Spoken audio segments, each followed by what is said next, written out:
moi, je suis Marie-Louise Gourdon et je suis commissaire du Festival du Livre que j'ai créé il y a 34 ans. Et puis, je suis élue à Montsartou, au département. Bon, le mot de début, c'est de dire qu'on est tous préoccupés aujourd'hui par une chose qui est le Covid. On est bien d'accord quand même que ça nous préoccupe, qu'on ne voit pas trop le bout du tunnel. Ça nous préoccupe de différentes manières, hein, chacun selon son âge, son travail, sa famille, etc. Mais néanmoins, c'est bien présent. Et on s'est dit que quand même, il y avait autre chose qui continuait à courir, c'était le dérèglement, le réchauffement climatique, et qu'il fallait quand même pas le perdre de vue parce que lui, il ne s'arrête pas. Et on a eu conscience de cette chose-là. Évidemment, ça fait longtemps qu'on en parle et qu'on fait des actions à Montsartou et ailleurs hein, sur ça.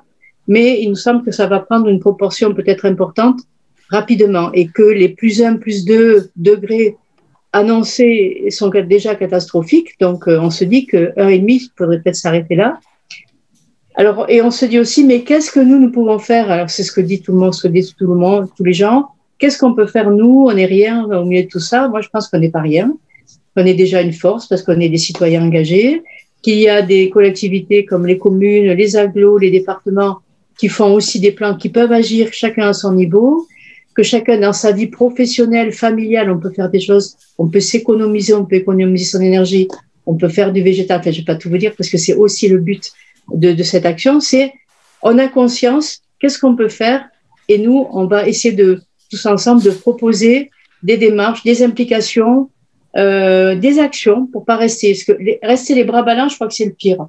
C'est comme si on démissionnait, c'est comme si on s'occupait plus de l'avenir de nos enfants et de nos petits-enfants. Donc ça, c'est impossible à imaginer. Donc je pense qu'on a tous en main quelque chose à faire. Alors l'idée de cette conférence, elle est venue donc du Festival du Livre, qui a eu lieu l'année dernière, mais de façon très réduite, vous le savez, et puis de rencontres avec la Maison de l'éducation à l'alimentation durable, la MEAD de Montsartou, de l'Oumia à Montsartou aussi, et on s'est dit, on va bouger. On va bouger déjà entre 2 festivals, et puis après aussi, mais on va faire une campagne de sensibilisation, c'est-à-dire on va aller au plus près des gens pour expliquer ce que c'est ce dérèglement climatique, et on va expliquer qu'on peut faire quelque chose. Alors, Laurie et Nathalie, que vous avez à l'écran en partie pour Nathalie, ce sont 2 services civiques, 2 jeunes femmes absolument extraordinaires qui ont pris ça en main d'une manière, mais alors on n'en revient toujours pas, qui sont non seulement motivées mais compétentes, elles ont des connaissances, on dirait qu'elles ont déjà 50 ans, bien que ça ne tienne pas compte de l'âge. Mais voilà, elles sont parties à fond, elles ont rencontré beaucoup de scolaires autant que possible dans les temps que nous vivons, monter des opérations comme ça. C'était un peu voilà, un challenge.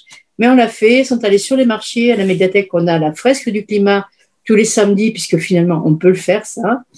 Et voilà, et on se donne des rendez-vous comme ça par visio, parce que finalement, on est bien content d'avoir ça pour quand même pouvoir continuer à débattre. Et on se prévoit un grand rassemblement pour l'été dans le parc du château.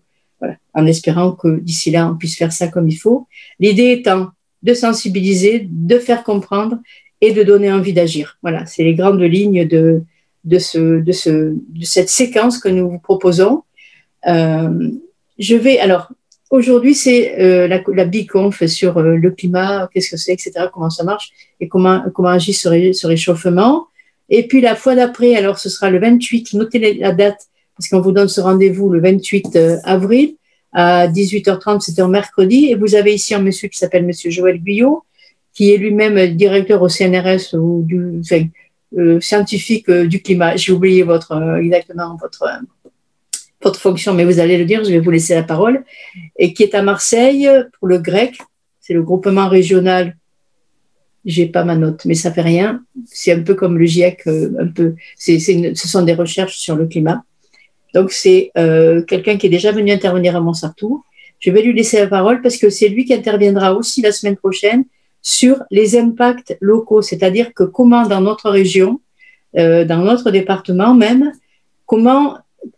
quels sont les effets possibles de ce dérèglement? On en a déjà vu avec la tempête Alex, par exemple, et puis évidemment d'autres événements moins graves peut-être, mais qui sont là et qui progressent. Voilà. Alors sans se faire peur, toujours, c'est l'idée, c'est pas de faire peur, c'est juste d'être lucide et de se dire il faut qu'on bouge et qu'on s'engage dans une action, etc. Voilà, je vais laisser la parole à Joël, monsieur Guyot, si vous voulez bien prendre la parole. Et puis ensuite, c'est Nathalie et Laurie qui vont nous embarquer. Voilà. Merci Marie-Louise. Bonjour à tous. Bon, alors je suis chercheur retraité, mais en fait je suis quand même toujours un petit peu actif. J'étais directeur de recherche au CNRS à Marseille et ma spécialité c'est le changement climatique. Plus particulièrement d'ailleurs le changement climatique d'il y a très longtemps, ce qu'on appelle la paléoclimatologie. Mais j'ai travaillé de plus en plus sur le climat actuel et le climat futur. Et donc, j'ai participé à cette aventure du Grec Sud, qui s'appelait au début le Grec PACA, mais puisque la région a voulu changer de nom, maintenant on l'appelle le Grec Sud. Et c'est le groupement régional des experts sur le changement climatique en région PACA. Et c'est un ensemble en fait de chercheurs qui contribuent sur le changement climatique. On publie régulièrement sur notre site web des cahiers sur ces impacts locaux du changement climatique. Il y en a déjà une petite dizaine maintenant qui sont disponibles. Donc, il suffit de taper dans Google Grec Sud et vous tomberez sur le site web et vous pouvez télécharger les cahiers qui sont en PDF et qui sont libres d'accès.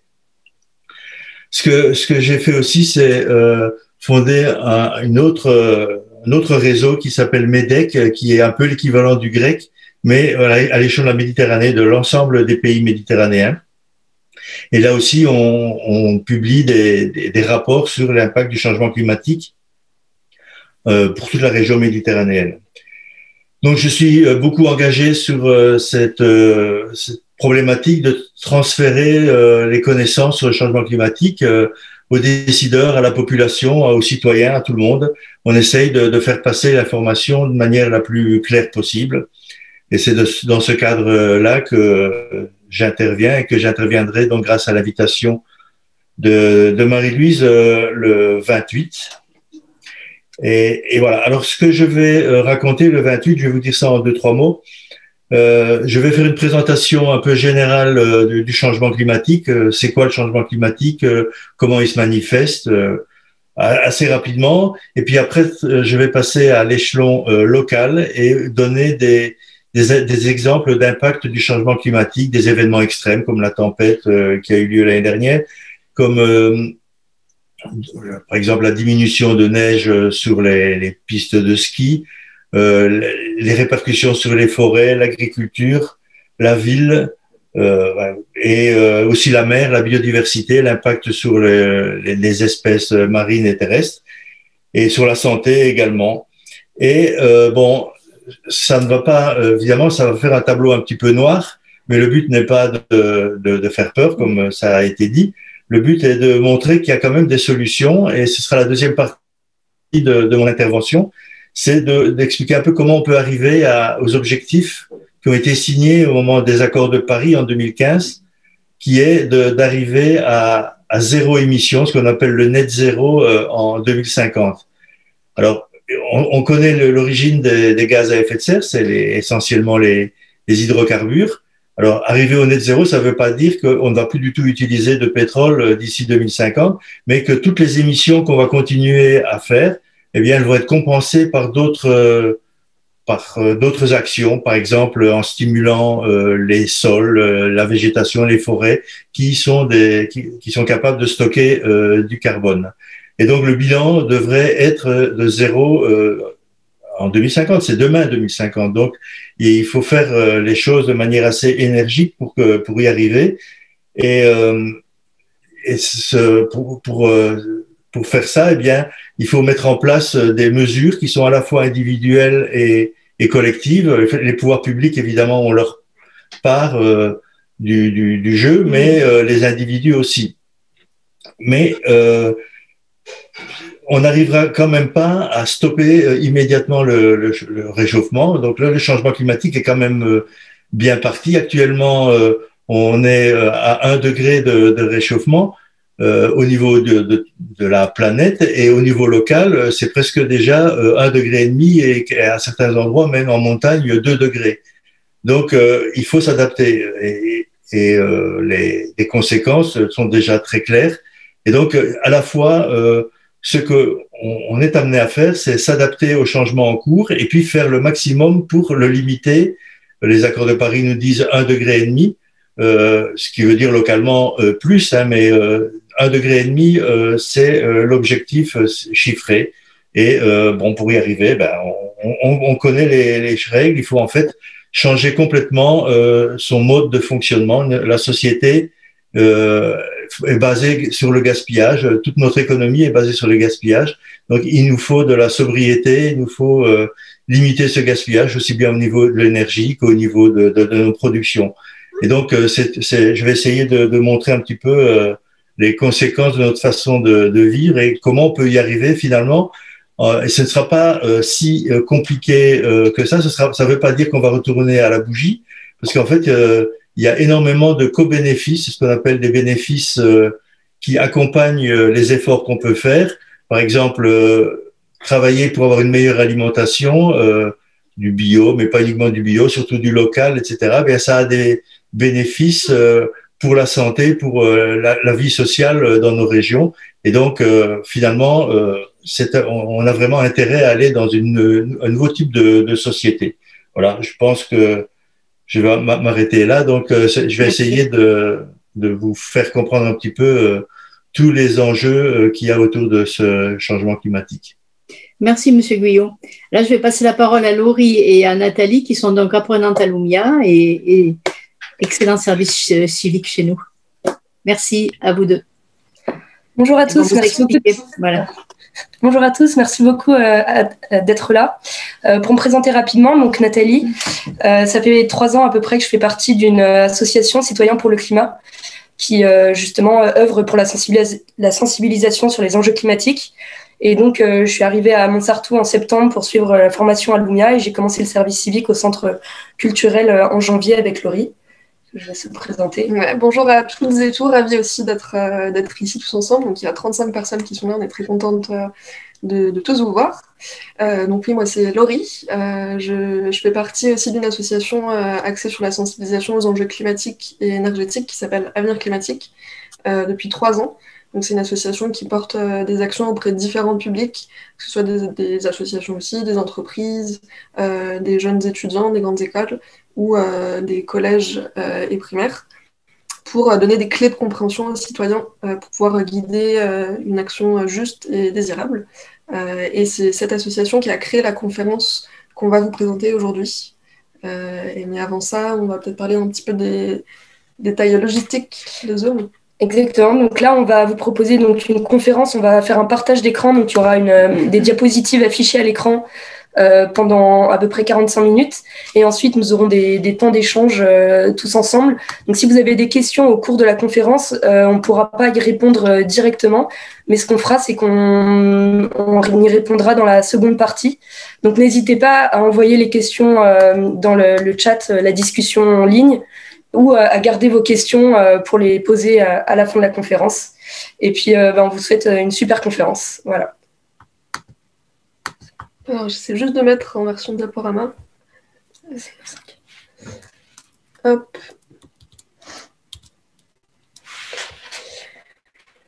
Voilà, donc, je vous le disais, cette conférence a été créée par Avenir Climatique. Elle est mise à jour tous les ans selon les données du GIEC, qui est un groupe de scientifiques qui analyse ces enjeux. On en parlera un petit peu plus tard dans la conférence. Elle est divisée en 3 parties. Donc, il y a une partie sur le système énergétique, qui est intrinsèquement lié au système climatique. Ensuite, on va parler justement du fonctionnement du système climatique et des mécanismes des changements climatiques qu'on a provoqués, ainsi des conséquences. Et ensuite, sur la dernière partie, pour évoquer des pistes de passage à l'action pour faire face à cette situation. Donc on va rentrer dans le vif du sujet avec la partie sur l'énergie. On va d'abord essayer de comprendre ce qu'est l'énergie, parce qu'on en parle beaucoup, mais c'est parfois un terme un petit peu flou et complexe à comprendre.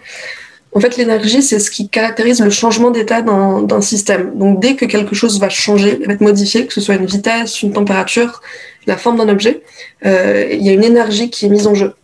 Et plus ce changement se fait vite, plus il y a d'énergie mobilisée. Donc, on peut dire en quelque sorte que l'énergie mesure les transformations du monde. Plus, comme je l'ai dit, le monde se transforme aujourd'hui à une vitesse assez fulgurante. Et en fait, ça représente justement notre consommation d'énergie qui a explosé au cours des dernières décennies, comme on va le voir juste après. Et on va s'intéresser ici aux différentes sources d'énergie qui nous permettent de fonctionner dans nos sociétés aujourd'hui. Et pour ça, on va imaginer qu'on essaie de produire 1 kilowatt, donc c'est une mesure énergétique pendant 1 heure, pour réaliser concrètement ce que ça représente. Produire 1 kilowatt pendant 1 heure, c'est ce qu'il faut pour produire un gâteau dans un four. Si on utilise comme source d'énergie pour produire ce gâteau l'énergie musculaire, donc nos muscles et l'énergie humaine, pour produire cette quantité d'énergie, il nous faudrait 10 cyclistes qui pédaleraient à 20 km/h pendant 1 heure pour produire ce gâteau. Donc c'est aussi pour réaliser le différentiel entre l'énergie qu'on utilise aujourd'hui et qu'on n'avait pas forcément à disposition il y a plusieurs siècles. Et en ce qui concerne le prix, pour rémunérer ces 10 cyclistes, si on les rémunère au SMIC horaire, ça nécessiterait 100 € pour produire ce simple gâteau. Alors qu'aujourd'hui, l'électricité et les sources d'énergie modernes nous permettent de produire ça à 100 environ. Et c'est aussi une énergie qui est bien sûr beaucoup plus pratique et beaucoup plus abondante à utiliser. Donc c'est aussi pour se rendre compte que dans notre quotidien, on a de l'énergie en abondance.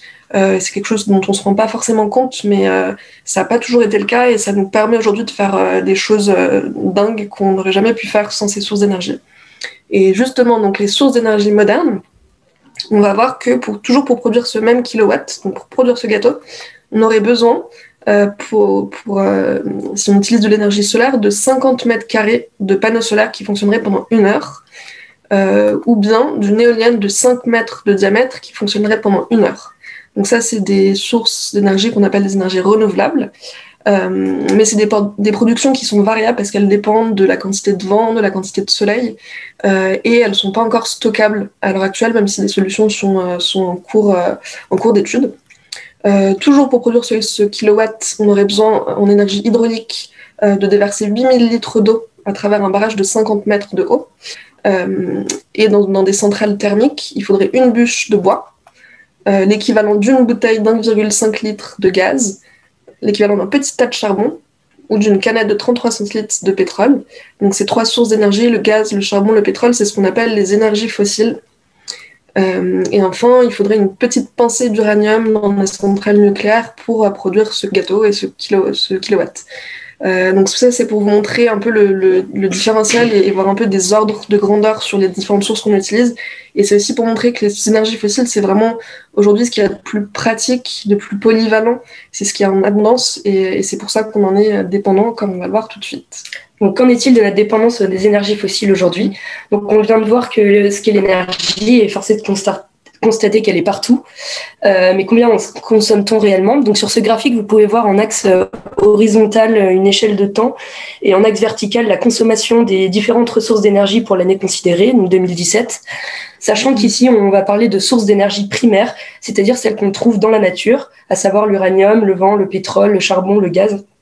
Et ce graphique met notamment en valeur le fait que nous consommons toujours plus d'énergie et donc de chaque ressource naturelle et qu'aucune en fait ne se substitue à une autre puisque comme nous le voyons, la consommation ne fait qu'augmenter.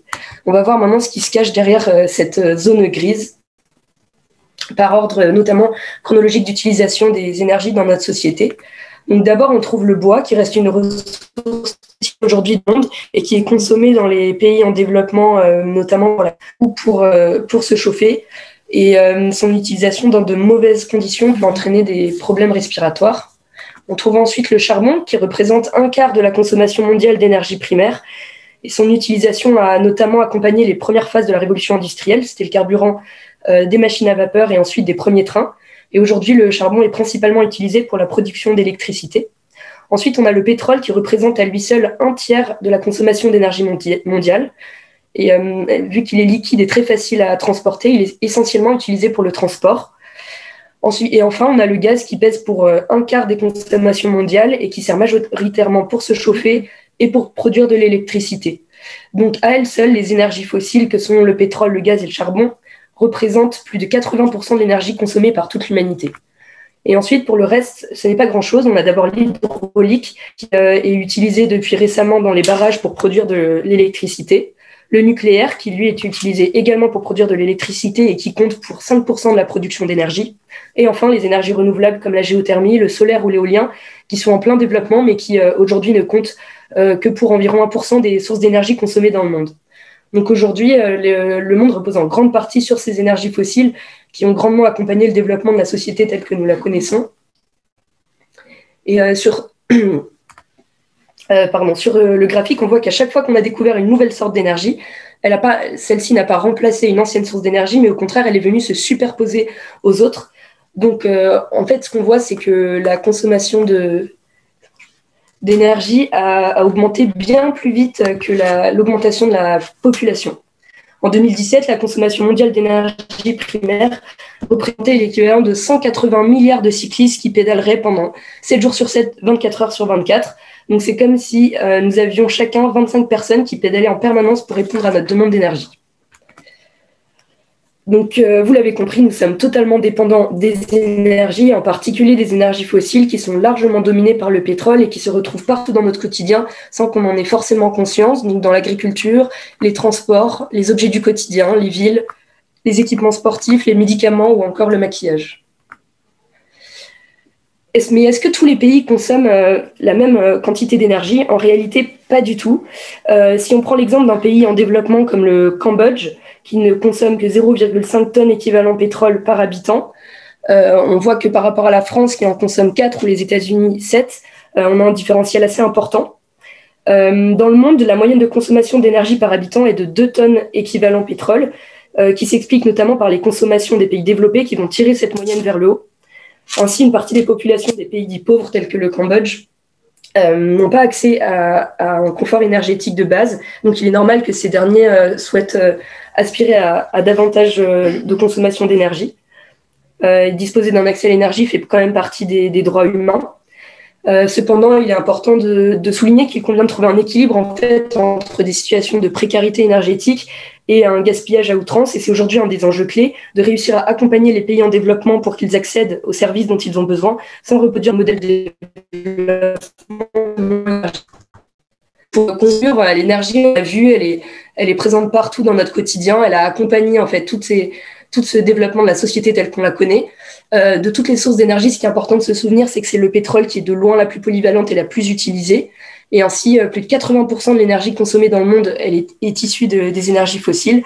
Et dans certains pays, on en consomme énormément et on en gaspille beaucoup, alors que dans d'autres pays, ils n'y ont pas forcément accès, en tout cas pas toute la population. Donc voilà, maintenant qu'on a un petit peu mieux compris le fonctionnement du système climatique et pourquoi on était dépendant aux énergies fossiles, on va voir le lien qu'il y a avec le système climatique.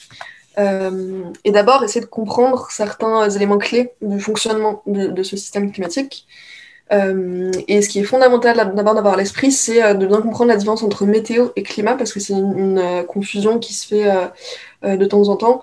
La météo, c'est l'analyse de la température et de notre environnement sur une zone géographique très localisée et sur une très courte période de temps, alors que le climat, c'est l'étude de notre environnement et du système climatique sur une très longue période de temps, donc ça se compte en décennies, et sur des zones géographiques larges, donc ça peut être à l'échelle de la planète, mais il peut y avoir aussi des différentiels climatiques selon les continents, selon les zones, les grandes zones géographiques.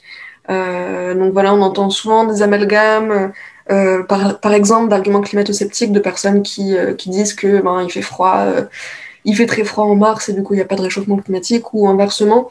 Donc il faut faire attention à bien faire le différentiel entre le temps qu'il fait aujourd'hui et ici même, et des prévisions climatiques sur des décennies et sur des grandes zones géographiques.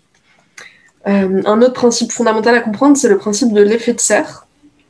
L'effet de serre, donc on sait qu'il y a une couche autour de la Terre qui s'appelle l'atmosphère, dans laquelle il y a beaucoup de particules qui s'appellent les gaz à effet de serre. Le Soleil émet un rayonnement qui traverse en partie l'atmosphère et une autre partie est émise dans l'espace.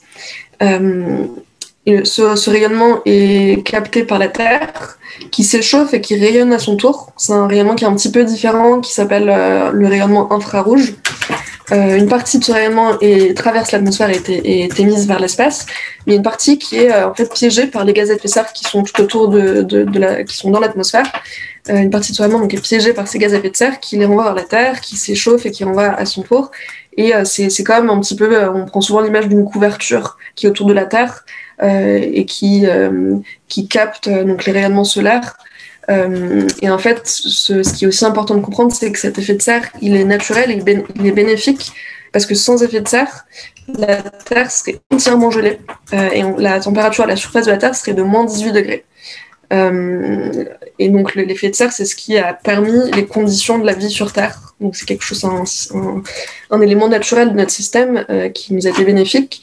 Donc il y a eu sur Terre des successions de périodes glaciaires et interglaciaires. En ce moment, on est dans une période interglaciaire, on va le voir. Et en période glaciaire, le niveau des mers était 120 mètres plus bas. Il y avait d'épais glaciers courir la Manche à pied. Et donc en période glaciaire, il y a un rayonnement solaire et un effet de serre naturel faible et une température à la surface de Terre de 10 degrés.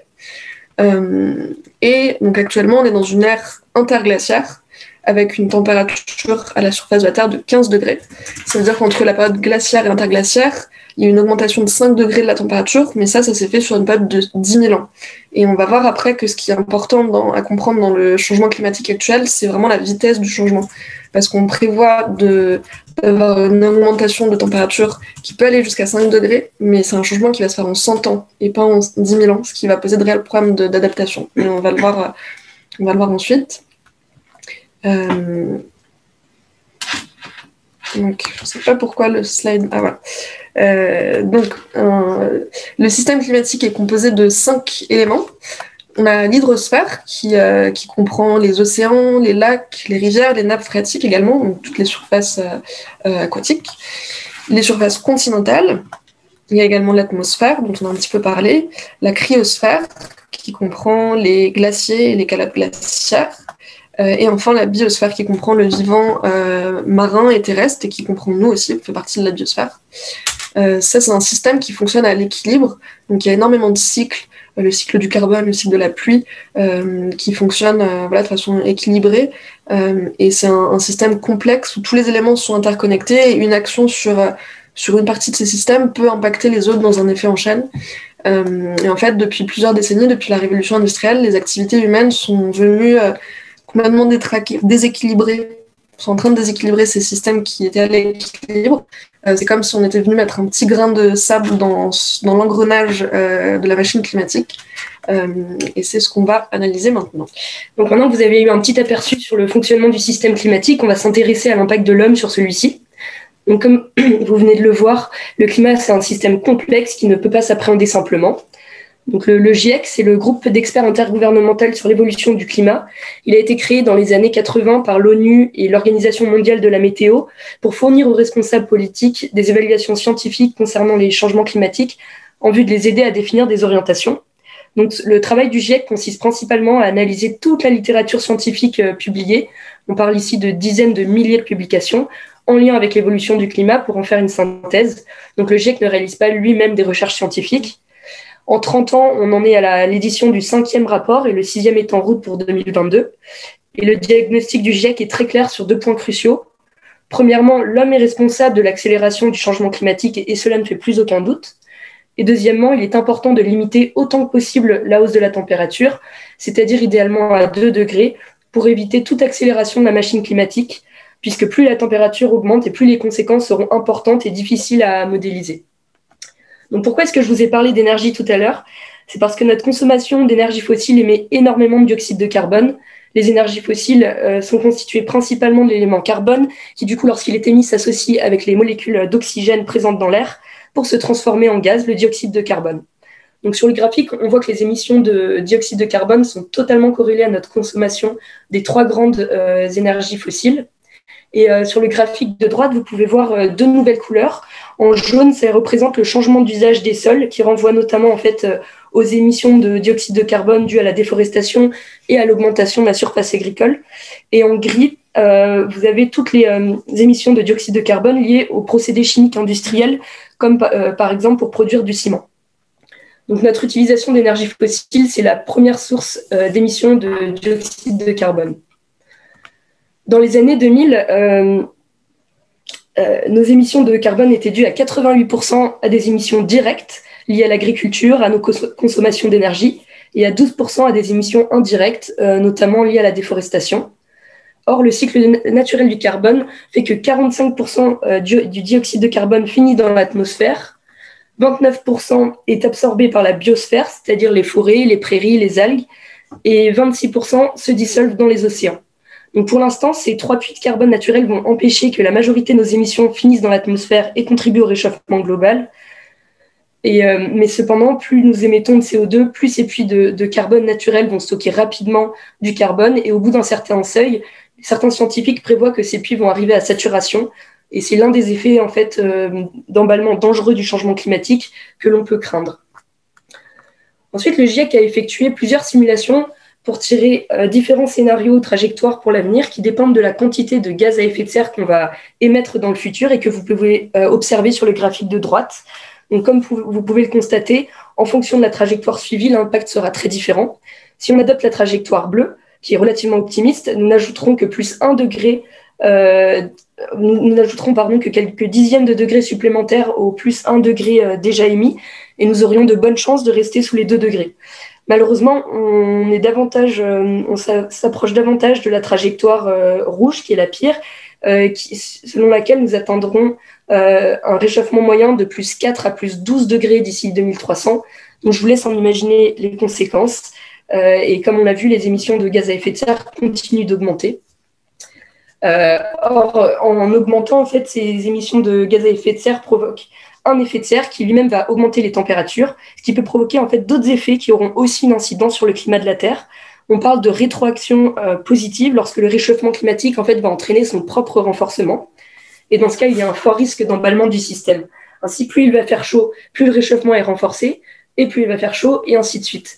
Donc, il est difficile de prévoir à quelle température aura lieu le nouvel équilibre. Pour illustrer ce mécanisme, on peut prendre l'exemple du fameux permafrost, pergélisol en français, qui correspond à certains sols qui sont normalement gelés toute l'année et qu'on trouve notamment en Sibérie ou en Alaska. Or, la libération de dioxyde de carbone et de méthane entraîne l'augmentation de l'effet de serre, qui lui-même va entraîner l'augmentation de la température et provoquer le dégel du permafrost. Or, en dégelant, en fait, les sols du permafrost enferment des gaz à effet de serre et notamment du méthane. Donc, en dégelant, en fait, ces gaz vont s'échapper. Sur la photo à droite, vous pouvez voir un grand trou, et c'est ce qui arrive en fait quand une poche de gaz enterrée fond sous l'effet de la hausse des températures. Donc, en dégelant, en fait, le sol va émettre moins de résistance et le gaz finit par sortir en éjectant toute la terre qui le recouvrait. Et certains de ces trous, en fait, font jusqu'à 100 mètres de diamètre, donc c'est assez important. Et on a un deuxième exemple de rétroaction positive, qui est lié à l'effet d'albédo de la surface de la Terre. Donc l'albédo, en fait, c'est le pouvoir réfléchissant d'une surface. La banquise, qui est de couleur blanche, réfléchit directement à une partie du rayonnement solaire. Et vous savez sans doute que lorsqu'il y a du soleil ou en été, il vaut mieux mettre un t-shirt blanc qu'un t-shirt noir pour éviter d'avoir trop chaud. Mais en fait, c'est un peu pareil avec la banquise, qui représenterait un peu le t-shirt blanc de la Terre. Or, l'augmentation de la température globale va provoquer la fonte de la banquise, qui du coup va diminuer la capacité d'albédo des pôles, qui du coup va augmenter l'absorption des rayonnements par les surfaces sombres qui ont été libérées par la fonte de la banquise, et notamment donc par l'océan, qui va donc contribuer à l'augmentation de la température, et ainsi de suite. Les deux boucles de rétroaction positive que je viens de vous présenter sont les plus connues, mais il faut savoir qu'il en existe beaucoup d'autres et que l'homme a encore beaucoup à apprendre sur le fonctionnement du système climatique. En tout cas, ce qui est sûr, c'est qu'il vaut mieux pas trop jouer avec ces boucles de rétroaction, et c'est notamment pour ça qu'on cherche absolument à limiter le réchauffement à plus de degrés. Donc pour résumer, depuis la révolution industrielle, l'homme a rejeté énormément de gaz à effet de serre dans l'atmosphère, principalement sous la forme de dioxyde de carbone, en brûlant notamment des combustibles fossiles. Cette augmentation d'effet de serre a déjà enclenché un réchauffement global de la planète qui a atteint 1 degré. Et si nos émissions de gaz à effet de serre continuent de croître au rythme actuel, les experts nous donnent une température moyenne de près de 20 degrés en 2100, soit plus 5 degrés en 100 ans, ce qui correspond en fait à un ordre de grandeur du passage d'une ère glaciaire à une ère interglaciaire qui s'effectue normalement en 10 000 ans. Donc, ce qui est assez effrayant en fait avec le changement climatique, au-delà de l'écart de température, c'est surtout la vitesse du changement et qu'on ne sait pas comment vont réagir les différents écosystèmes, et notamment les conséquences physiques qui sont, au-delà d'être irréversibles, assez catastrophiques. Donc maintenant qu'on a compris les mécanismes des changements climatiques, on va voir quelles sont les conséquences pour le vivant humain et non humain. Donc il y a tout un tas d'impacts qui sont liés à l'augmentation des températures, à l'augmentation de l'effet de serre. Donc on a vu, il y a la hausse des températures qui va provoquer des vagues de chaleur plus importantes, notamment dans le sud, qui vont être donc plus fréquentes et sur des périodes de temps plus longues. Cette hausse de température va aussi entraîne aussi déjà une perturbation des précipitations. Donc le cycle de l'eau dont on a un petit peu parlé tout à l'heure, qui est à l'équilibre et qui fonctionne d'une certaine façon, est perturbé par ces changements du système climatique.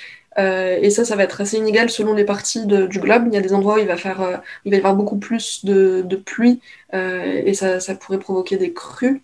Et des endroits où il y en aura beaucoup moins et ça peut provoquer des sécheresses ou des stress hydriques. Les changements climatiques entraînent aussi une augmentation à la fois de la fréquence et de l'intensité des événements extrêmes. Donc ça, on le voit de plus en plus ces dernières années dans l'actualité. Il y a aussi l'élévation du niveau des eaux qui est liée à la fois à la fonte des glaciers et des calottes glaciaires, et c'est aussi lié à la hausse des températures parce que dans une eau chaude, donc plus l'eau est chaude, plus elle va prendre de la place parce qu'elle se dilate quand la température augmente. Donc l'augmentation de la température et la fonte des glaciers entraînent l'élévation du niveau des eaux qui peut provoquer des submersions sur des zones côtières. Et il y a également l'acidification des océans, qui est une des conséquences importantes des changements climatiques, puisque l'océan, qui est un des puits de carbone, on l'a vu tout à l'heure, qui capte 25% des émissions de CO2, plus il y a de carbone dans l'océan, plus l'océan va devenir acide. Et ça, c'est un problème parce qu'il y a des micro-organismes dont la coquille se forme en calcaire. Et plus l'océan va être acide, plus ils vont avoir des difficultés à créer ces coquilles. Et c'est des micro-organismes qui sont vraiment la base de la chaîne alimentaire. Et donc ça va vraiment créer des impacts en chaîne sur le système vivant des océans. Et effectivement, les écosystèmes sont vraiment impactés. La biodiversité est climatique. Il y a des chiffres assez alarmants qui ont vu le jour ces temps. Sur les 40 dernières années, il y a 60% de la population des animaux sauvages qui ont disparu. 60% des animaux sauvages qui ont disparu depuis 40 ans, ce qui est vraiment considérable. C'est un chiffre parmi d'autres. Et donc tous ces impacts physiques sur le système vivant non humain ont aussi des conséquences sur nous humains, en termes de pénurie d'eau, en termes de sinistres causés par tous les événements extrêmes. Il y a aussi une baisse de rendement de pêche liée à l'effondrement des écosystèmes marins, mais aussi à la surpêche, qui est un autre problème encore que le climat. Une baisse des rendements agricoles, des migrations de population qui vont être provoquées à la fois par les événements extrêmes et par tout autre type de conséquences qu'on a vues. Il y a un chiffre de l'ONU aussi qui prévoit pour 2050 250 millions de réfugiés liés au changement climatique, ce qui est vraiment considérable et ce qui va créer des problèmes géopolitiques et des instabilités politiques et financières. Donc c'est une slide un petit peu plombante, mais malheureusement c'est la réalité de la situation, et on pourrait en fait, je pense, faire une conférence de chacun de ces impacts tellement il y aurait de choses à dire. Et ce qu'il faut aussi comprendre là-dedans, c'est que tout est relié et que tous ces impacts interagissent entre eux, que c'est des enjeux complexes et systémiques. Donc systémique, ça veut dire que c'est des éléments qui sont reliés entre eux et qui se renforcent les uns les autres. Ce qu'il faut aussi voir, c'est que ces impacts-là ne sont pas les mêmes en fonction des parties du globe. Donc on voit sur cette carte qu'il y a des parties qui vont être qui sont beaucoup plus à risque en termes d'impact de conséquences des changements climatiques. Donc l'Afrique subsaharienne, l'Asie du Sud-Est, l'Amérique centrale et du Sud, la Méditerranée, les régions côtières et insulaires sont beaucoup plus à risque. Et en plus, c'est souvent des régions qui ont justement plus de difficultés, moins de moyens et de ressources pour faire face aux événements qui arrivent. Donc c'est une double injustice parce que c'est des pays pauvres qui sont plus exposés, plus sensibles, qui n'ont pas forcément les moyens de réagir. Et c'est en plus des pays qui ne sont pas responsables historiquement des émissions de gaz à effet de serre, donc qui subissent les changements climatiques que les sociétés développées occidentales ont provoqués. Donc en fait, on voit que le changement climatique, c'est un accélérateur d'inégalité, que c'est un vrai problème qu'il faut adresser également. On a vu tout à l'heure aussi que ce qui est important dans le changement climatique, c'est la vitesse du changement. Là, on voit sur la carte à gauche le climat et l'occupation des sols il y a 20 000 ans en Europe. Donc on voit qu'il y avait une grande partie de l'Europe qui était gelée, qu'il y avait de la toundra, qu'il y avait une partie aussi désertique. Et en fait, en 10 000 ans, avec une augmentation de 5 degrés, on se retrouve avec un environnement et des conditions géologiques, écologiques complètement différentes avec l'Europe qu'on connaît aujourd'hui. Donc on voit que c'est un énorme différentiel de type d'environnement en augmentant de 5 degrés. Et là, les prévisions nous mènent au minimum plus 2, mais on se dirige peut-être vers plus 5 degrés. Et ça va se faire en 100 ans. Donc on ne sait pas du tout vers quel type d'environnement on va se retrouver, et c'est surtout, encore une fois, les 100 ans qui font que ça va être beaucoup plus difficile pour les populations vivantes, humaines et non humaines, de s'adapter face à ce changement. Donc, comme l'a dit un petit peu Joël en introduction, il faut vraiment à la fois atténuer et s'adapter, c'est-à-dire qu'il faut à la fois faire le maximum pour réduire nos émissions de gaz à effet de serre et pour éviter que le changement soit... qu'on arrive à 5 degrés et que ce soit vraiment catastrophique. Donc il faut essayer d'éviter l'ingérable. Et en même temps, il y a des conséquences qui sont déjà là, qui vont venir à s'amplifier. Ça fait pas de doute dans les prévisions scientifiques. Et il faut être lucide et réaliste sur ces conséquences qui sont là et qui vont arriver, qui vont venir à se renforcer. Et du coup, s'adapter pour pouvoir vraiment gérer ce qui est inévitable et faire face au mieux aux canicules, aux crues, aux choses qui vont nous attendre. Donc c'est le double axe qu'on essaie d'entreprendre dans les actions à mettre en place. Donc pour résumer sur cette partie du climat qui est un petit peu difficile, le changement climatique, on le sait maintenant, c'est pas seulement le problème, c'est pas un problème lointain géographiquement et lointain dans le temps, ça nous touche localement et ça nous touche nous aujourd'hui. Évidemment, ça va toucher encore plus fort les générations futures, mais c'est vraiment ici et maintenant. C'est une situation sans précédent avec des impacts multiples qui sont déjà visibles. C'est aussi un amplificateur de risques et d'inégalités. Et on parle vraiment de la survie de nos sociétés telle qu'on la connaît. Mais ça dépend de notre capacité à traiter ce problème dès aujourd'hui.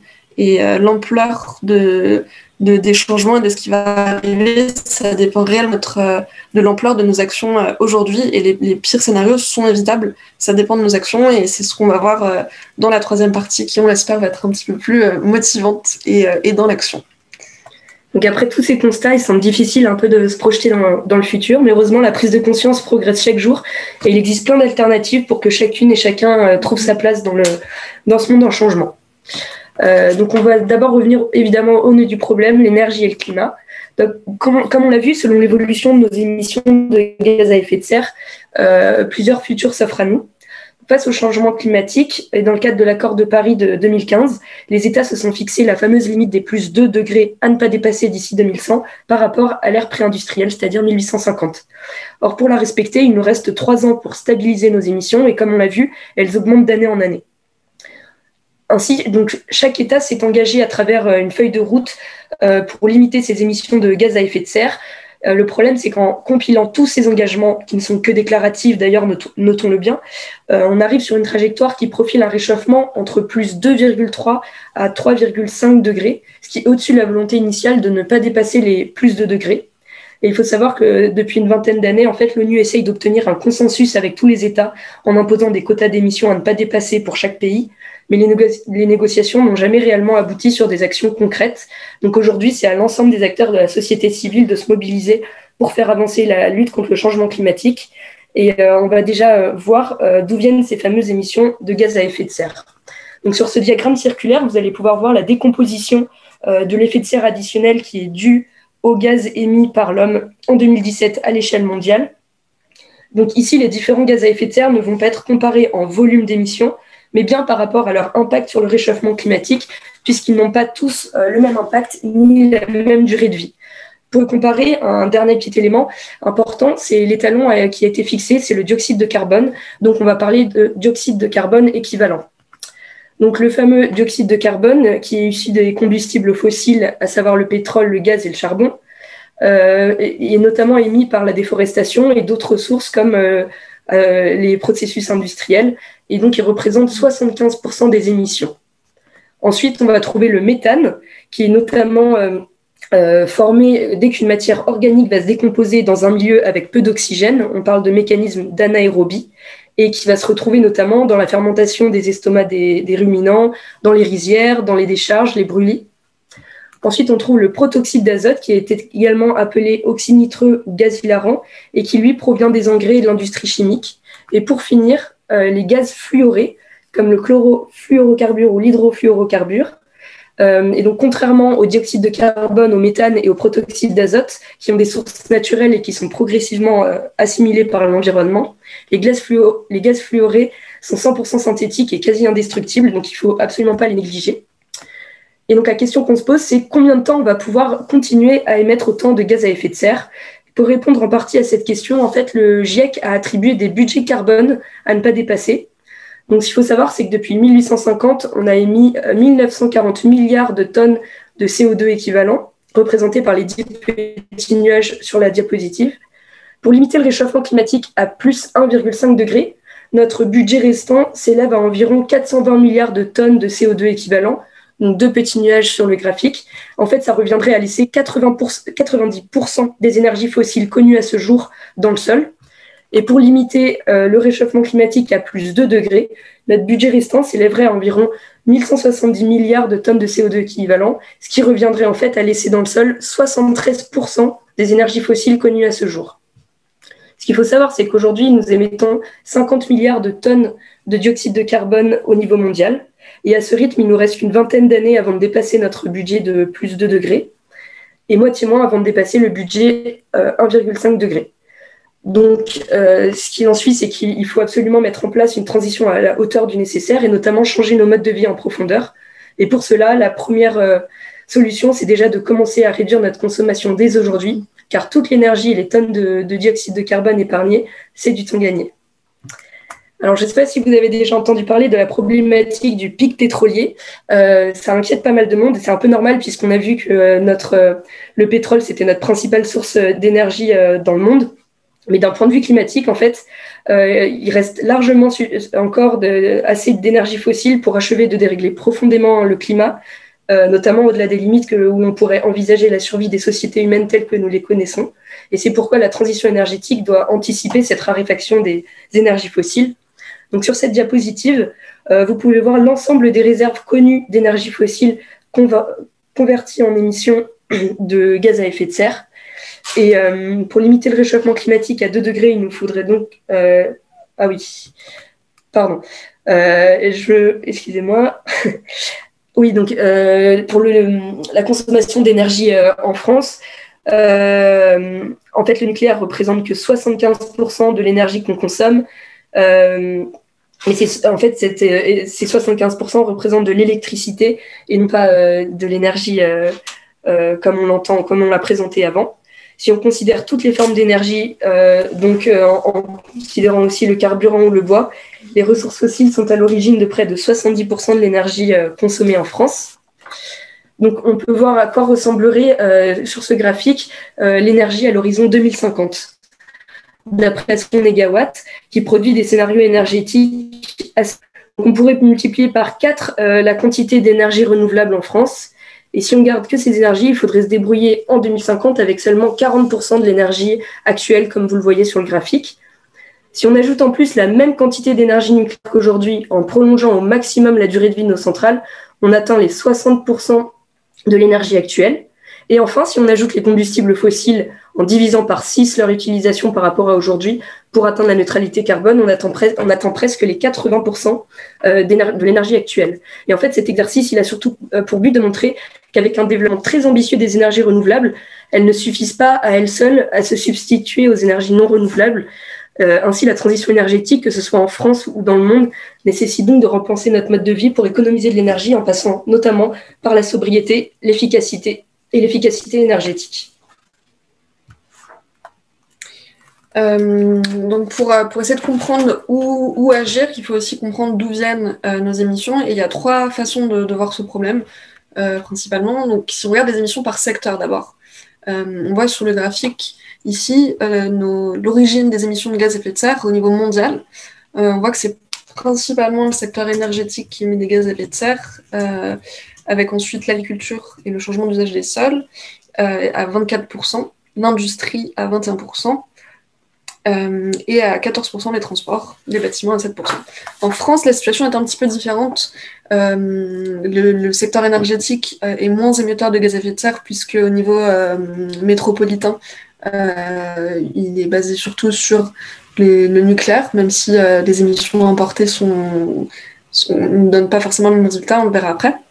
Et donc le principal secteur émetteur de gaz à effet de serre en France, c'est le secteur des transports à 32%, avec ensuite les bâtiments et l'agriculture à 20%, et l'industrie à 18%. Donc ça nous donne une petite idée aussi d'un point de vue local en France, de quels sont les secteurs sur lesquels il faut agir d'abord pour réduire nos émissions de gaz à effet de serre. Et ça montre aussi que le contexte est vraiment différent au local et au mondial, et qu'il faut voir le contexte de chaque zone géographique et chaque pays.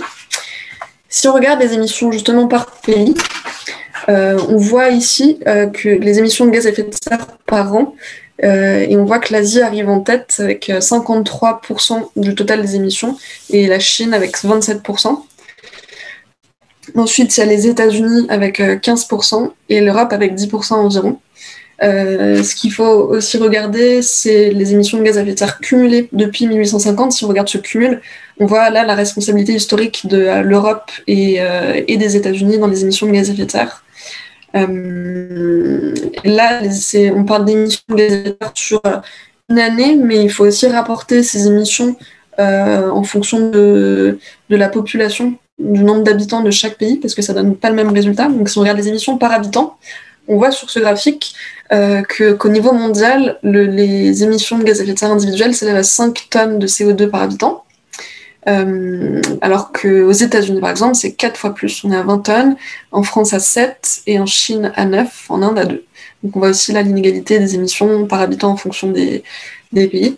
Ce qui est aussi crucial de voir, c'est que souvent on comptabilise les émissions de gaz à effet de serre au niveau métropolitain sans prendre en compte les émissions importées. C'est pour ça qu'en France, souvent, on se satisfait d'avoir diminué nos émissions de gaz à effet de serre. En fait, si on prend si on ajoute les émissions importées, c'est-à-dire tout ce qu'on va délocaliser dans les autres pays, toutes les productions qu'on va délocaliser, le but les émissions de gaz à effet de serre par habitant, c'est plutôt à 12 tonnes de CO2 par habitant.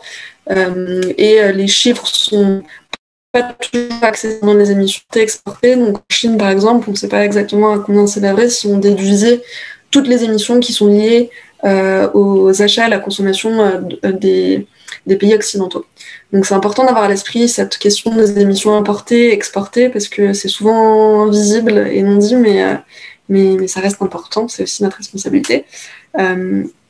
On a vu tout à l'heure que notre planète avait une capacité d'absorption des gaz à effet de serre qui s'élève à 13 millions de gigatonnes d'équivalent CO2 par an. Si on ramène cette capacité en la divisant par le nombre d'habitants, on obtient ce qu'on appelle le budget carbone individuel qui s'élève à 1,8, donc environ 2 tonnes équivalent CO2 par an par habitant. Si chaque habitant avait ce budget carbone, ça recouvrirait la capacité d'absorption des gaz à effet de serre. Au-delà de ça, on dépasse en fait les limites planétaires de ce que peut supporter les puits de carbone.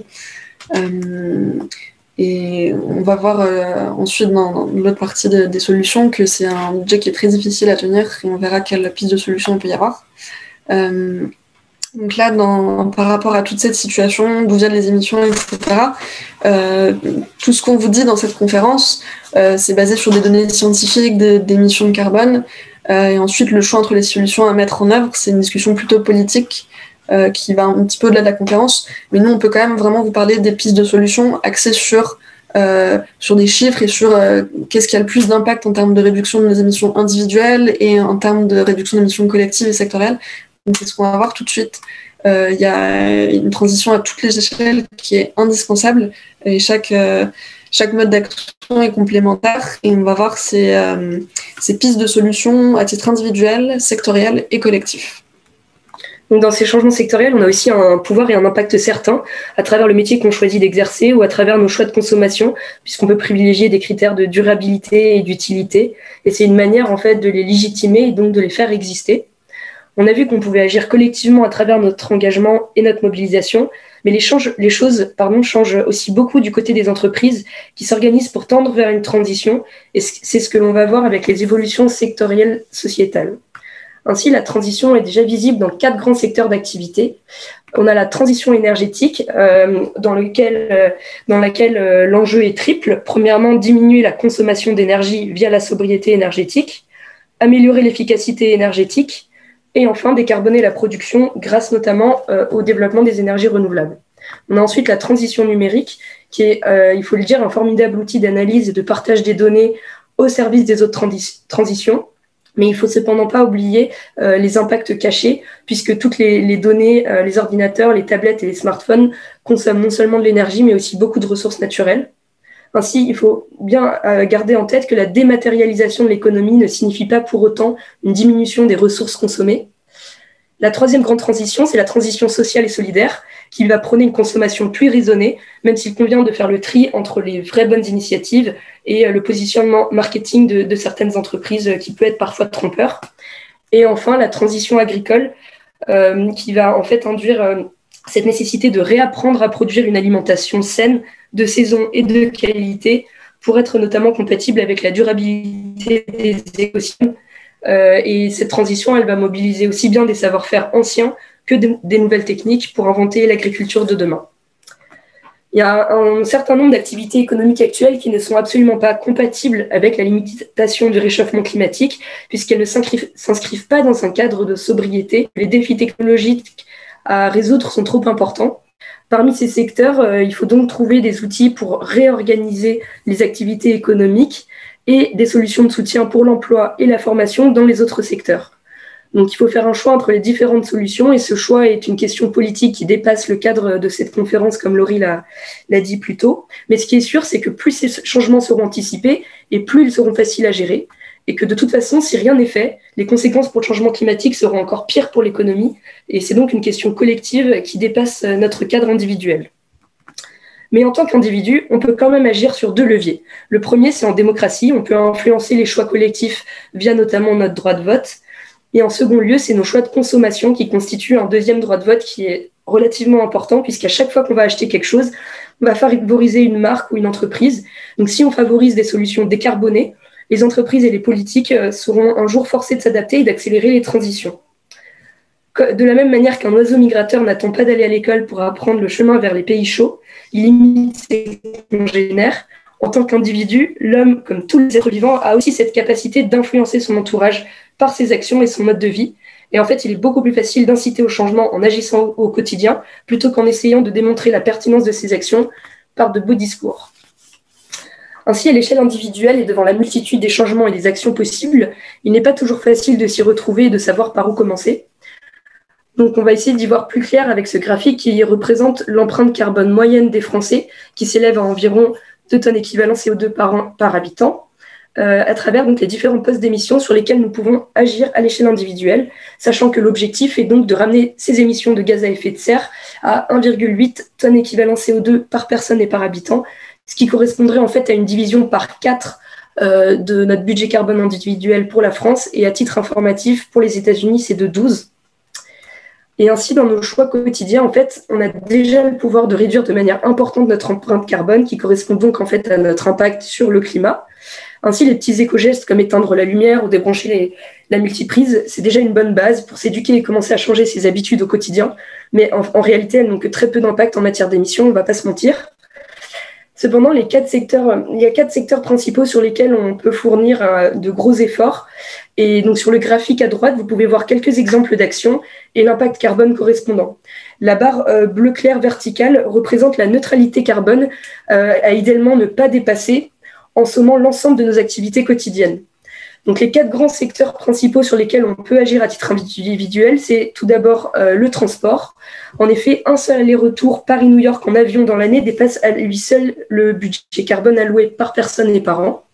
Et en considérant qu'on effectue 30 km par jour en voiture, on est à la limite, comme on le voit sur le graphique, et on n'a plus beaucoup de marge pour se nourrir ou pour se loger.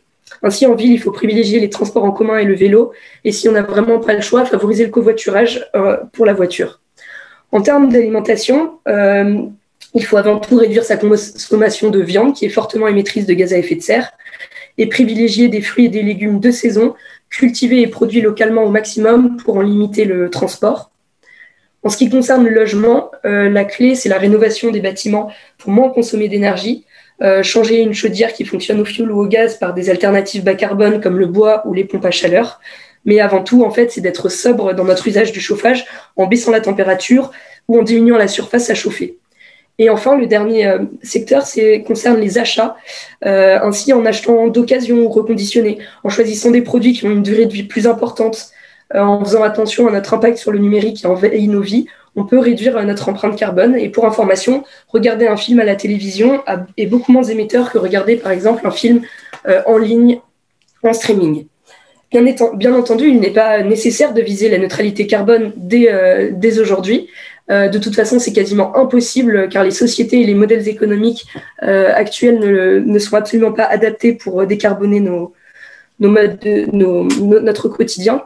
Mais il est important d'en prendre conscience et surtout de se rendre compte que chacune de nos actions peuvent accélérer la réorganisation de la société autour de cet objectif. Et on pourra d'ailleurs vous partager un outil qui vous permettra de calculer votre empreinte carbone personnelle par an pour orienter vos choix de mode de vie.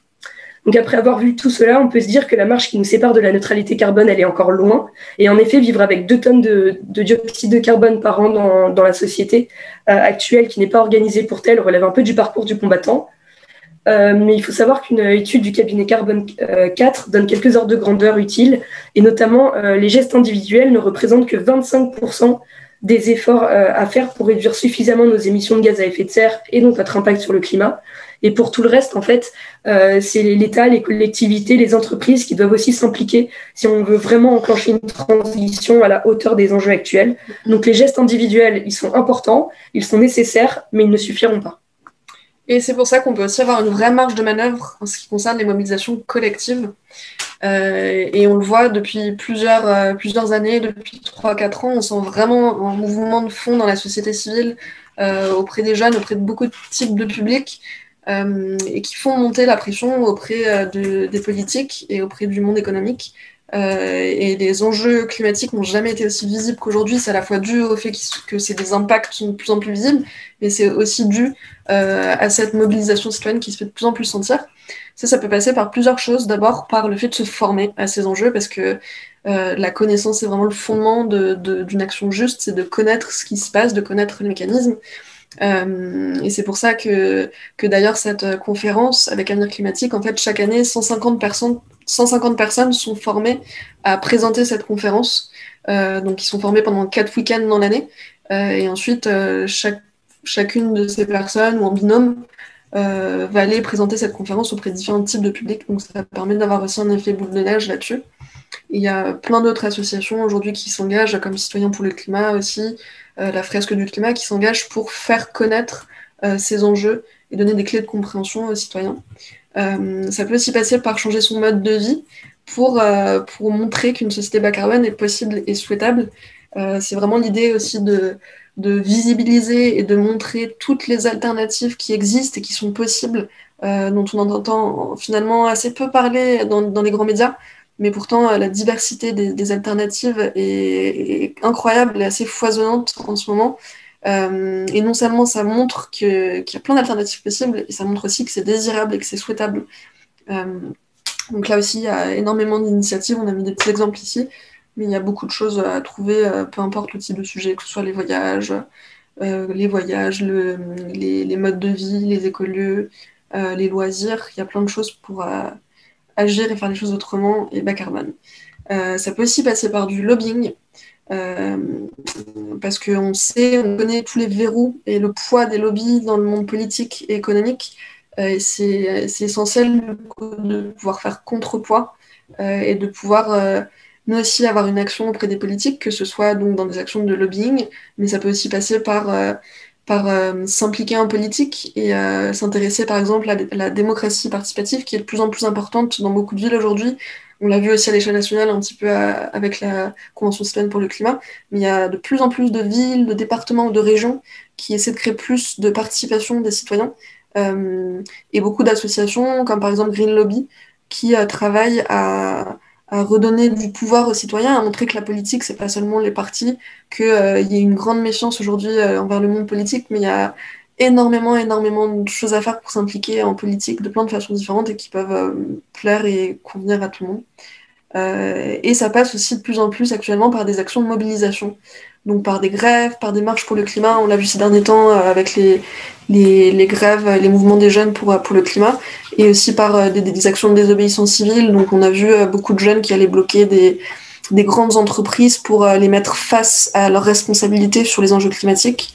C'est aussi des modes d'action qui se développent quand la jeunesse ou d'autres types de pays considèrent que la situation est tellement grave et importante qu'il faut utiliser tous les moyens, et historiquement c'est des moyens qui ont montré aussi leurs preuves. Donc c'est plein de modes d'action qui sont avec aussi les actions individuelles et sectorielles qu'on a vues, plein de modes d'action qui sont complètement complémentaires et qu'il faut pas opposer et qu'il faut voir vraiment comme des leviers d'accélérateur du changement. Donc pour résumer cette partie de passage à l'action, on a vu que 75% de nos émissions de gaz à effet de serre provenaient de notre utilisation d'énergie fossile. Donc c'était essentiel de passer par une réduction de notre consommation d'énergie fossile. On a vu que notre budget carbone était limité, qu'il fallait qu'on agisse rapidement. On a vu aussi qu'il y avait différentes façons de voir le problème, qu'il fallait analyser toutes ces façons, que ce soit par pays, par secteur, par habitant. Le problème est différent selon où on place la perspective. Les gestes individuels comptent, sont très importants, mais ils suffisent pas. Il faut vraiment une réorganisation globale de la société. Le changement passe aussi par la compréhension des enjeux, par le lobbying et la mobilisation citoyenne qui peuvent accélérer le processus. En conclusion de cette conférence, on voulait aussi passer le message qu'au-delà du CO2 et de l'importance fondamentale d'agir pour atténuer au maximum les effets et s'adapter à ce qui va venir, les changements qu'impliquent en fait les changements climatiques, c'est des changements qui touchent à plein d'autres aspects de nos vies et finalement à une forme de bien-être et de bon sens en termes de santé, parce que ça va impliquer de se rapprocher d'alimentation plus saine, d'agriculture durable, respectueuse du vivant, de se rapprocher des mobilités douces qui sont bien meilleures pour la santé. Ça implique aussi un certain confort de vie en habitat, avec une réduction des déchets à la source, un confort thermique qui passe aussi par une réduction des factures énergétiques.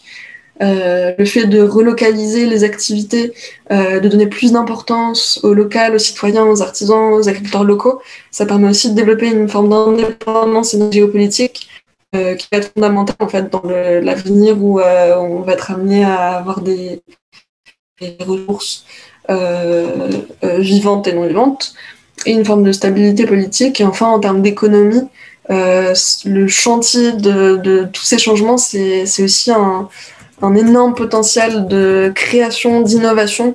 Il y a aussi beaucoup de secteurs d'activité où on voit en fait que cette transition est plus créatrice d'emplois qu'elle n'est destructrice.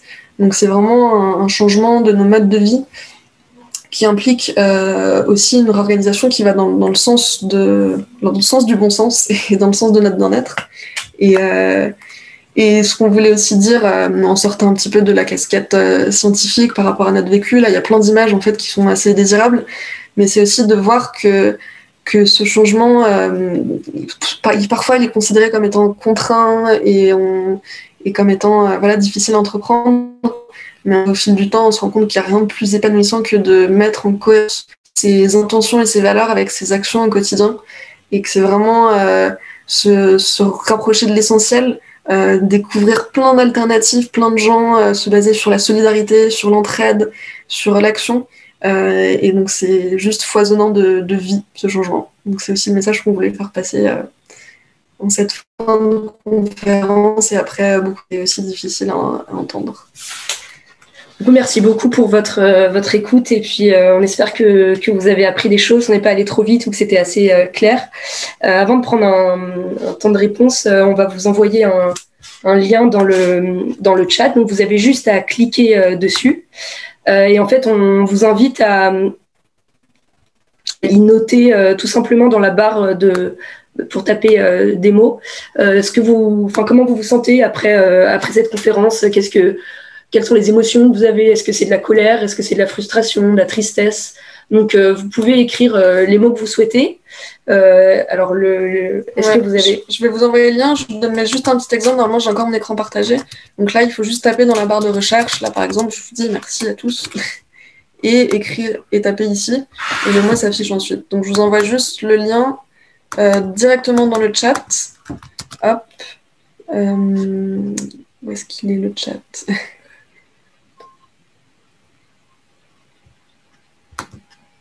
Alors.